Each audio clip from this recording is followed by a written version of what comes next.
JavaScript, often abbreviated as JS, is a programming language that conforms to the ECMAScript specification. JavaScript is high-level, often just-in-time compiled, and multi-paradigm. It has curly bracket syntax, dynamic typing, prototype-based object orientation, and first-class functions, alongside HTML and CSS. JavaScript is one of the core technologies of the World Wide Web. Over 97% of websites use it client-side for web page behavior, often incorporating third-party libraries. All major web browsers have a dedicated JavaScript engine to execute the code on the user's device. As a multi-paradigm language, JavaScript supports event-driven, functional, and imperative programming styles. It has application programming interfaces, APIs, for working with text, dates, regular expressions, standard data structures, and the document object model, DOM. The ECMAScript standard does not include any input-output I/O, such as networking, storage, or graphics facilities. In practice, the web browser or other runtime system provides JavaScript APIs for I/O. JavaScript engines were originally used only in web browsers, but they are now core components of other software systems, most notably servers and a variety of applications. Although there are similarities between JavaScript and Java, including language name, syntax, and respective standard libraries, the two languages are distinct and differ greatly in design.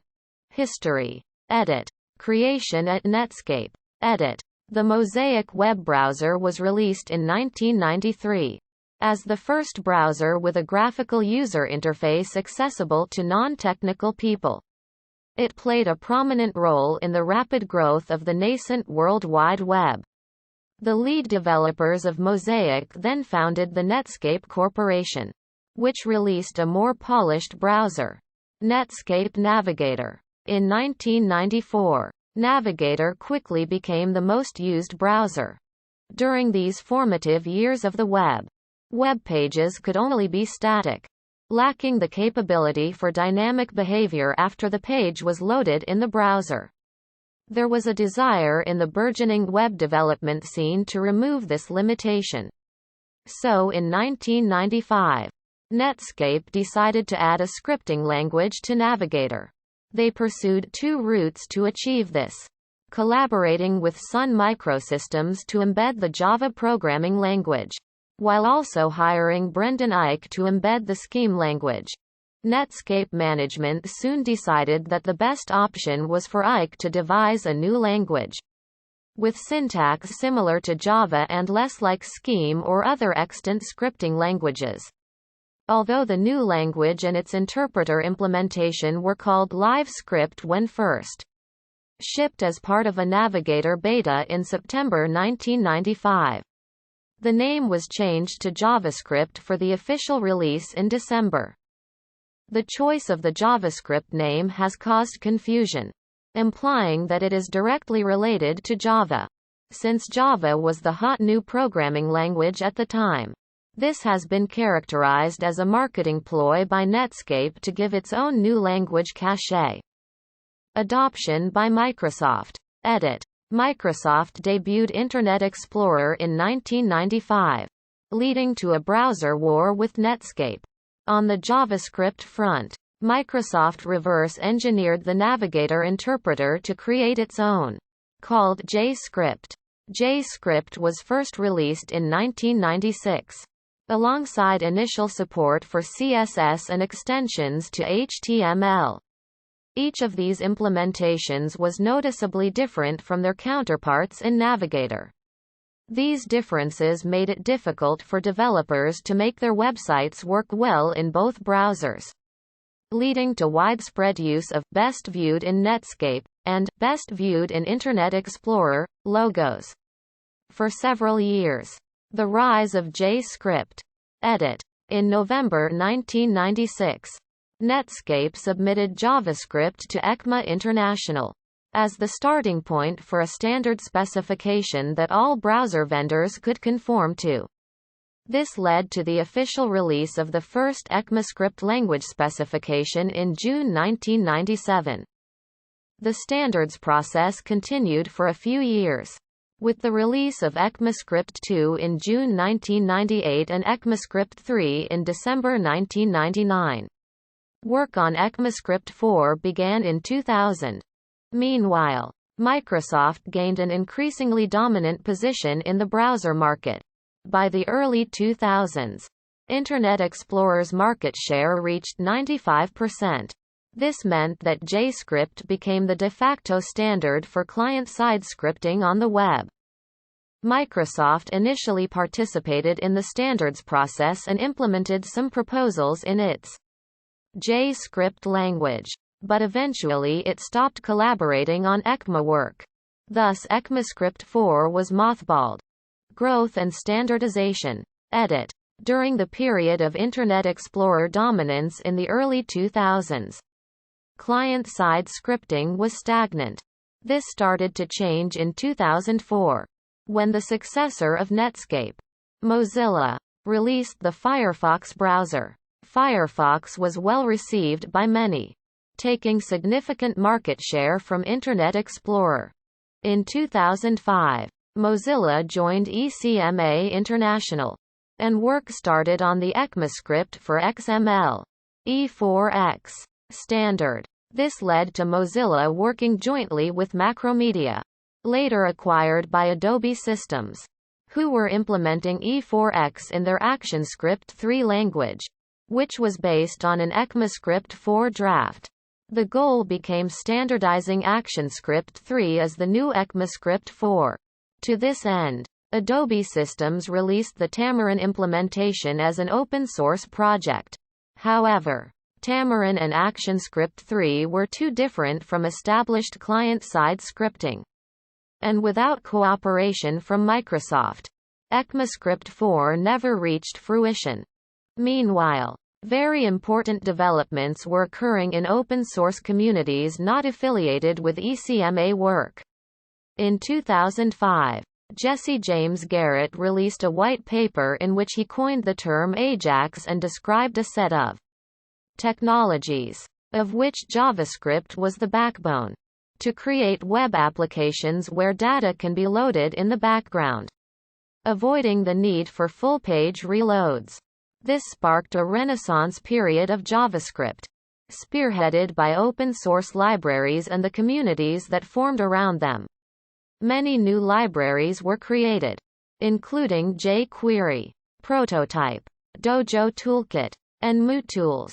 Google debuted its Chrome browser in 2008, with the V8 JavaScript engine that was faster than its competition.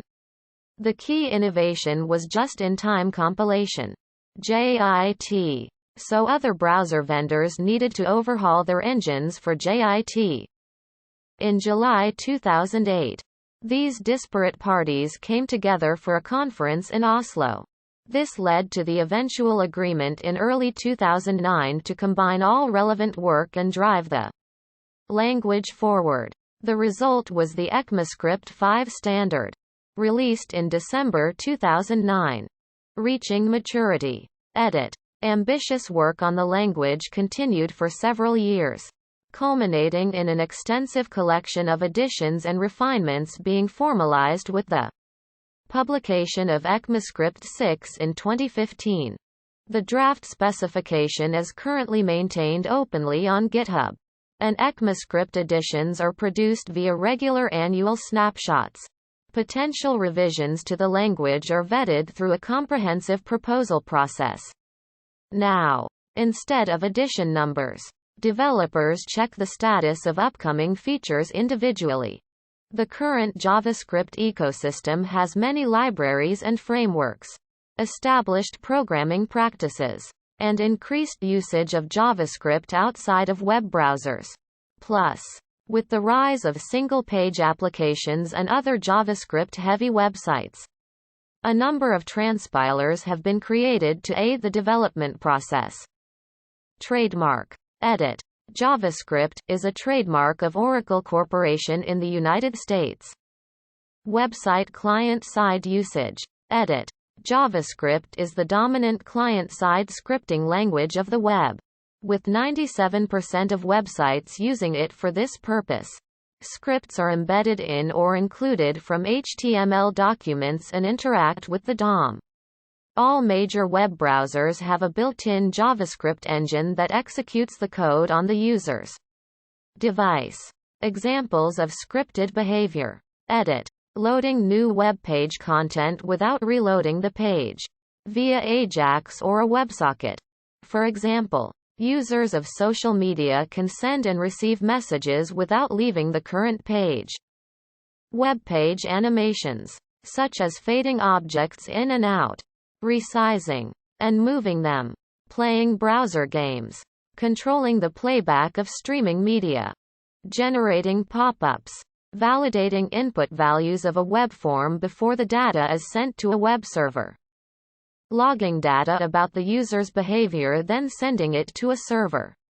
The website owner can use this data for analytics, ad tracking, and personalization, redirecting a user to another page.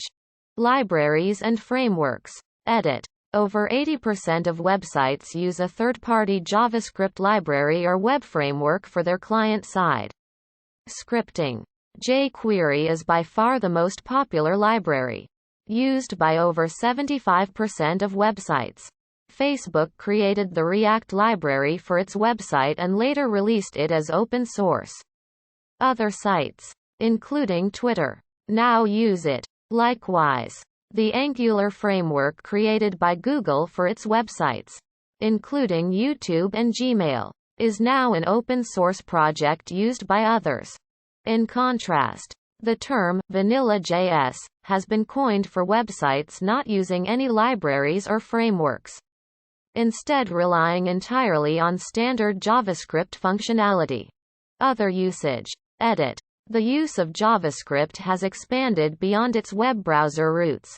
JavaScript engines are now embedded in a variety of other software systems, both for server-side website deployments and non-browser applications. Initial attempts at promoting server-side JavaScript usage were Netscape Enterprise Server and Microsoft's Internet Information Services, but they were small niches. Server-side usage eventually started to grow in the late 2000s, with the creation of Node.js and other approaches. Electron, Cordova, React Native, and other application frameworks have been used to create many applications with behavior implemented in JavaScript. Other non-browser applications include Adobe Acrobat support for scripting PDF documents and GNOME shell extensions written in JavaScript. JavaScript has recently begun to appear in some embedded systems, usually by leveraging Node.js features. Edit. The following features are common to all conforming ECMAScript implementations, unless explicitly specified otherwise. Imperative and structured. Edit. JavaScript supports much of the structured programming syntax from C, e.g., if statements, while loops, switch statements, do-while loops, etc. One partial exception is scoping. Originally JavaScript only had function scoping with var. Then block scoping was added in ECMAScript 2015 with the keywords let and const like C. JavaScript makes a distinction between expressions and statements. One syntactic difference from C is automatic semicolon insertion, which allows semicolons, which terminate statements, to be omitted. Weakly typed. Edit. JavaScript is weakly typed, which means certain types are implicitly cast depending on the operation used. The binary plus operator casts both operands to a string unless both operands are numbers. This is because the addition operator doubles as a concatenation operator. The binary operator always casts both operands to a number. Both unary operators, plus, dash, always cast the operand to a number. Values are cast to strings like the following. Strings are left as is. Numbers are converted to their string representation. Arrays have their elements cast to strings after which they are joined by commas. Other objects are converted to the string. Object, where object is the name of the constructor of the object. Values are cast to numbers by casting to strings and then casting the strings to numbers. These processes can be modified by defining toString and value of functions on the prototype for string and number casting respectively. JavaScript has received criticism for the way it implements these conversions, as the complexity of the rules can be mistaken for inconsistency. For example, when adding a number to a string, the number will be cast to a string before performing concatenation. But when subtracting a number from a string, the string is cast to a number before performing subtraction. Often also mentioned as plus, resulting in zero number. This is misleading. The is interpreted as an empty code block instead of an empty object.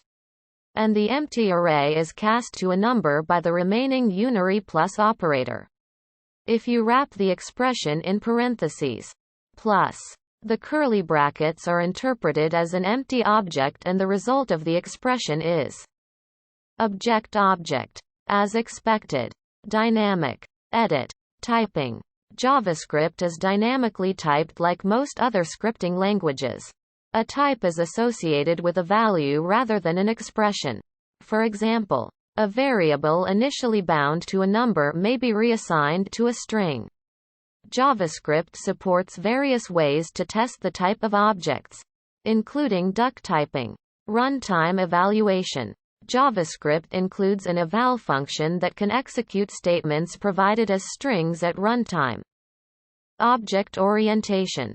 Prototype-based. Edit. Prototypal inheritance in JavaScript is described by Douglas Crockford as, you make prototype objects, and then make new instances. Objects are mutable in JavaScript, so we can augment the new instances, giving them new fields and methods. These can then act as prototypes for even newer objects. We don't need classes to make lots of similar objects. Objects inherit from objects. What could be more object-oriented than that? In JavaScript, an object is an associative array, augmented with a prototype. See below. Each key provides the name for an object property. And there are two syntactical ways to specify such a name. Dot notation. Obj. X equals 10. And bracket notation. Obj. X equals 10. A property may be added, rebound, or deleted at runtime. Most properties of an object, and any property that belongs to an object's prototype inheritance chain, can be enumerated using a for, in loop. Prototypes. JavaScript uses prototypes where many other object-oriented languages use classes for inheritance. It is possible to simulate many class-based features with prototypes in JavaScript. Functions as object constructors. Functions double as object constructors, along with their typical role.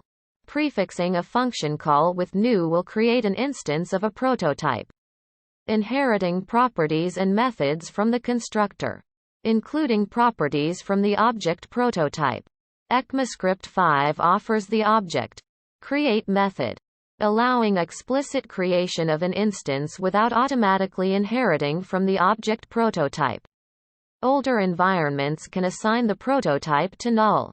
The constructor's prototype property determines the object used for the new object's internal prototype. New methods can be added by modifying the prototype of the function used as a constructor. JavaScript's built-in constructors, such as array or object, also have prototypes that can be modified. While it is possible to modify the object prototype, it is generally considered bad practice because most objects in JavaScript will inherit methods and properties from the object prototype, and they may not expect the prototype to be modified.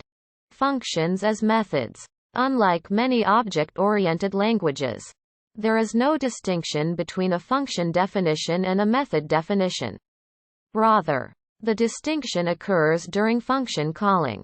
When a function is called as a method of an object, the function's local this keyword is bound to that object for that invocation.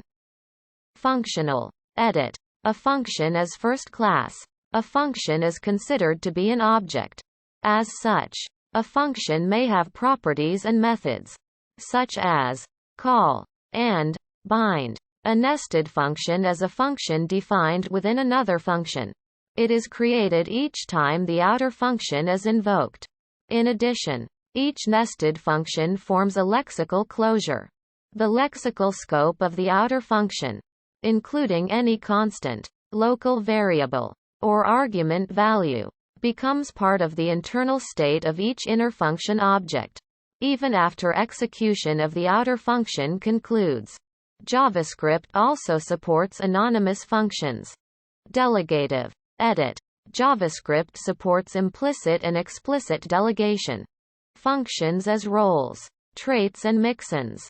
JavaScript natively supports various function-based implementations of role patterns like traits and mixins. Such a function defines additional behavior by at least one method bound to the this keyword within its function body. A role then has to be delegated explicitly via call or apply to objects that need to feature additional behavior that is not shared via the prototype chain.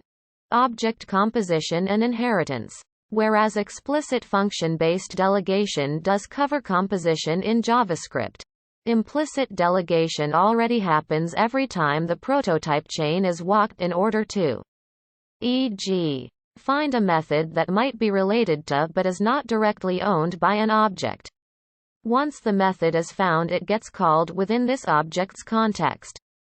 Thus, inheritance in JavaScript is covered by a delegation automatism that is bound to the prototype. Property of constructor functions. Miscellaneous. Edit. JS is a zero-index language. Runtime environment. JavaScript typically relies on a runtime environment, e.g., a web browser, to provide objects and methods by which scripts can interact with the environment, e.g., a web page DOM. These environments are single-threaded. JavaScript also relies on the runtime environment to provide the ability to include, import scripts, e.g., HTML less than script greater than elements. This is not a language feature per se, but it is common in most JavaScript implementations. JavaScript processes messages from a queue one at a time. JavaScript calls a function associated with each new message, creating a call stack frame with the function's arguments and local variables. The call stack shrinks and grows based on the function's needs. When the call stack is empty upon function completion, JavaScript proceeds to the next message in the queue. This is called the event loop, described as run to completion, because each message is fully processed before the next message is considered. However, the language's concurrency model describes the event loop as non-blocking. Program input-output is performed using events and callback functions. This means, for instance, that JavaScript can process a mouse click while waiting for a database query to return information. Variadic functions. An indefinite number of parameters can be passed to a function. The function can access them through formal parameters and also through the local arguments object. Variadic functions can also be created by using the bind method. Array and object literals. Like many scripting languages, arrays and objects, associative arrays in other languages, can each be created with a succinct shortcut syntax. In fact, these literals form the basis of the JSON data format. Regular expressions. JavaScript also supports regular expressions in a manner similar to Perl, which provide a concise and powerful syntax for text manipulation that is more sophisticated than the built-in string functions. Promises. JavaScript also supports promises, which are a way of handling asynchronous operations. There is a built-in promise object that gives access to a lot of functionalities for handling promises, and defines how they should be handled. It allows one to associate handlers with an asynchronous action's eventual success value or failure. Reason. This lets asynchronous methods return values like synchronous methods, instead of immediately returning the final value. The asynchronous method returns a promise to supply the value at some point in the future. Recently, combinator methods were introduced in the JavaScript specification, which allows developers to combine multiple JavaScript promises and do operations on the basis of different scenarios. The methods introduced are promise, race, promise.all, promise, all settled, and promise.any. Vendor-specific extensions. Edit. Historically, some JavaScript engines supported these non-standard features. Conditional catch clauses, like Java, array comprehensions and generator expressions, like Python, concise function expressions, function, args, expr. This experimental syntax predated arrow functions. ECMAScript for XML, E4X, an extension that adds native XML support to ECMAScript, unsupported in Firefox since version 21. Syntax. Edit. Simple examples. Edit. Variables in JavaScript can be defined using either the var, let or const keywords. Note the comments in the example above, all of which were preceded with 2 forward slashes. There is no built-in input-output functionality in JavaScript. The runtime environment provides that. The ECMAScript specification in edition 5.1 mentions. Indeed, there are no provisions in this specification for input of external data or output of computed results. However, most runtime environments have a console object that can be used to print output. Here is a minimalist Hello World program in JavaScript. A simple recursive function, an anonymous function, or lambda. This example shows that, in JavaScript, function closures capture their non-local variables by reference. Arrow functions were first introduced in 6th edition, ECMAScript 2015. They shorten the syntax for writing functions in JavaScript. Arrow functions are anonymous in nature. A variable is needed to refer to them in order to invoke them after their creation. Example of arrow function. In JavaScript, objects are created in the same way as functions. This is known as a function object. Object example. Variadic function demonstration. Arguments as a special variable. Immediately invoked function expressions are often used to create closures.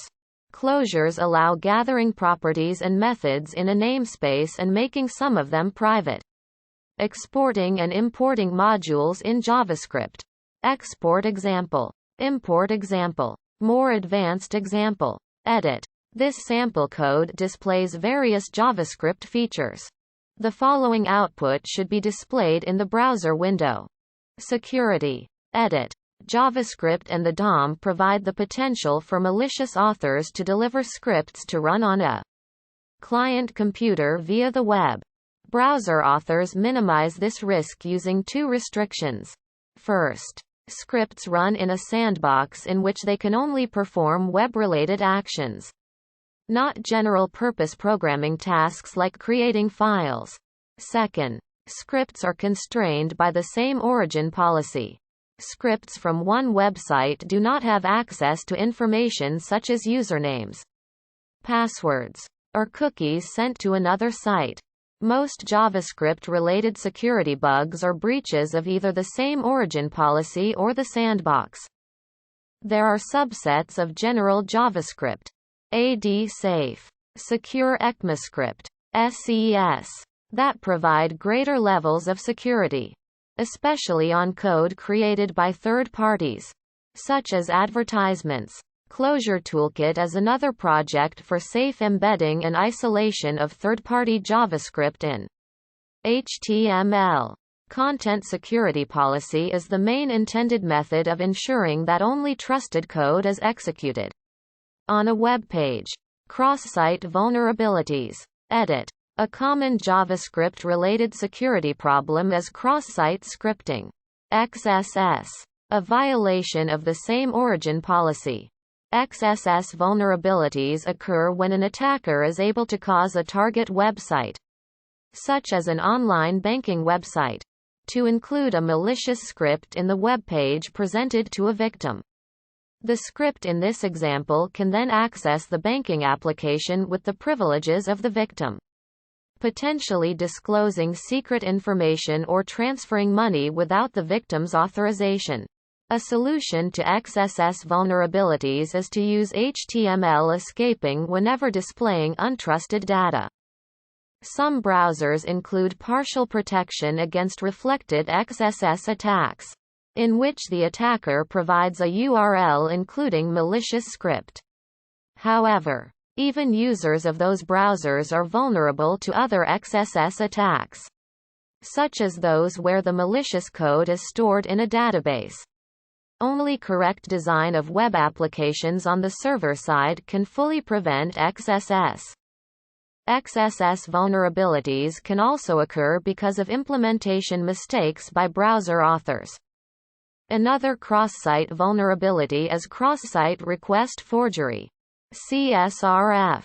In CSRF, code on an attacker's site tricks the victim's browser into taking actions the user did not intend at a target site, like transferring money at a bank. When target sites rely solely on cookies for request authentication, requests originating from code on the attacker's site can carry the same valid login credentials of the initiating user. In general, the solution to CSRF is to require an authentication value in a hidden form field, and not only in the cookies, to authenticate any request that might have lasting effects.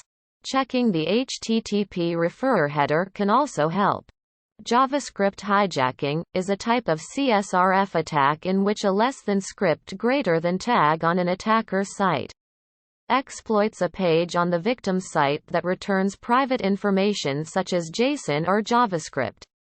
Possible solutions include requiring an authentication token in the post and get parameters for any response that returns private information. Misplaced trust in the client. Edit. Developers of client-server applications must recognize that untrusted clients may be under the control of attackers. The application author cannot assume that their JavaScript code will run as intended, or at all, because any secret embedded in the code could be extracted by a determined adversary. Some implications are: website authors cannot perfectly conceal how their JavaScript operates because the raw source code must be sent to the client. The code can be obfuscated, but obfuscation can be reverse engineered. JavaScript form validation only provides convenience for users, not security. If a site verifies that the user agreed to its terms of service, or filters invalid characters out of fields that should only contain numbers, it must do so on the server, not only the client. Scripts can be selectively disabled, so JavaScript cannot be relied on to prevent operations such as right-clicking on an image to save it. It is considered very bad practice to embed sensitive information such as passwords in JavaScript, because it can be extracted by an attacker. Misplaced trust in developers. Edit. Package management systems such as NPM and Bower are popular with JavaScript developers. Such systems allow a developer to easily manage their program's dependencies upon other developers. Program libraries. Developers trust that the maintainers of the libraries will keep them secure and up to date. But that is not always the case. A vulnerability has emerged because of this blind trust relied upon. Libraries can have new releases that cause bugs or vulnerabilities to appear in all programs that rely upon the libraries. Inversely, a library can go unpatched with known vulnerabilities out in the wild. In a study done looking over a sample of 133K websites, researchers found 37% of the websites included a library with at least one known vulnerability. The median lag between the oldest library version used on each website and the newest available version of that library is 1,177 days in Alexa. And development of some libraries still in active use ceased years ago. Another possibility is that the maintainer of a library may remove the library entirely. This occurred in March 2016 when Azer Kokulu removed his repository from NPM. This caused tens of thousands of programs and websites depending upon his libraries to break. Browser and plugin coding errors. Edit. JavaScript provides an interface to a wide range of browser capabilities, some of which may have flaws such as buffer overflows. These flaws can allow attackers to write scripts that would run any code they wish on the user's system. This code is not by any means limited to another JavaScript application. For example, a buffer overrun exploit can allow an attacker to gain access to the operating system's API with superuser privileges. These flaws have affected major browsers including Firefox, Internet Explorer, and Safari. Plugins, such as video players, Adobe Flash, and the wide range of ActiveX controls enabled by default in Microsoft Internet Explorer, may also have flaws exploitable via JavaScript. Such flaws have been exploited in the past. In Windows Vista, Microsoft has attempted to contain the risks of bugs such as buffer overflows by running the Internet Explorer process with limited privileges. Google Chrome similarly confines its page renderers to their own sandbox. Sandbox implementation errors. Edit. Web browsers are capable of running JavaScript outside the sandbox, with the privileges necessary to, for example, create or delete files. Such privileges are not intended to be granted to code from the web. Incorrectly granting privileges to JavaScript from the web has played a role in vulnerabilities in both Internet Explorer and Firefox. In Windows XP Service Pack 2, Microsoft demoted JavaScript's privileges in Internet Explorer. Microsoft Windows allows JavaScript source files on a computer's hard drive to be launched as general-purpose, non-sandboxed programs. See Windows Script Host. This makes JavaScript, like VB-script, a theoretically viable vector for a Trojan horse. Although JavaScript Trojan horses are uncommon in practice. Hardware vulnerabilities. Edit. In 2015, a JavaScript-based proof-of-concept implementation of a rowhammer attack was described in a paper by security researchers. In 2017, a JavaScript-based attack via browser was demonstrated that could bypass ASLR. It's called ASLR cache, or ANSI. In 2018, the paper that announced the Spectre attacks against speculative execution in Intel and other processors included a JavaScript implementation. Development tools. Edit. Important tools have evolved with the language. Every major web browser has built-in web development tools, including a JavaScript debugger. Static program analysis tools, such as ESLint and JSLint, scan JavaScript code for conformance to a set of standards and guidelines. Some browsers have built-in profilers. Standalone profiling libraries have also been created, such as Benchmark.js and JSBench. Many text editors have syntax highlighting support for JavaScript code. Related technologies. Edit. Java. Edit. A common misconception is that JavaScript is similar or closely related to Java. It is true that both have a C-like syntax, the C language being their most immediate common ancestor language. They also are both typically sandboxed when used inside a browser. And JavaScript was designed with Java's syntax and standard library in mind. In particular, all Java keywords were reserved in original JavaScript. JavaScript's standard library follows Java's naming conventions, and JavaScript's math and data objects are based on classes from Java 1.0. But the similarities end there. Java and JavaScript both first appeared in 1995. But Java was developed by James Gosling of Sun Microsystems, and JavaScript by Brendan Eich of Netscape Communications. The differences between the two languages are more prominent than their similarities. Java has static typing, while JavaScript's typing is dynamic. Java is loaded from compiled bytecode, while JavaScript is loaded as human-readable source code. Java's objects are class-based, while JavaScript's are prototype-based. Finally, Java did not support functional programming until Java 8, while JavaScript has done so from the beginning, being influenced by Scheme, JSON, Edit, JSON, or JavaScript object notation, is a general-purpose data interchange format that is defined as a subset of JavaScript's object. Literal syntax. WebAssembly. Edit. Since 2017, web browsers have supported WebAssembly, a binary format that enables a JavaScript engine to execute performance-critical portions of web page scripts close to native speed. WebAssembly code runs in the same sandbox as regular JavaScript code. ASM. JS is a subset of JavaScript that served as the forerunner of WebAssembly. Transpilers. Edit. JavaScript is the dominant client-side language of the web, and many websites are script-heavy. Thus transpilers have been created to convert code written in other languages, which can aid the development process. If you like this video, please like and subscribe and turn on notifications.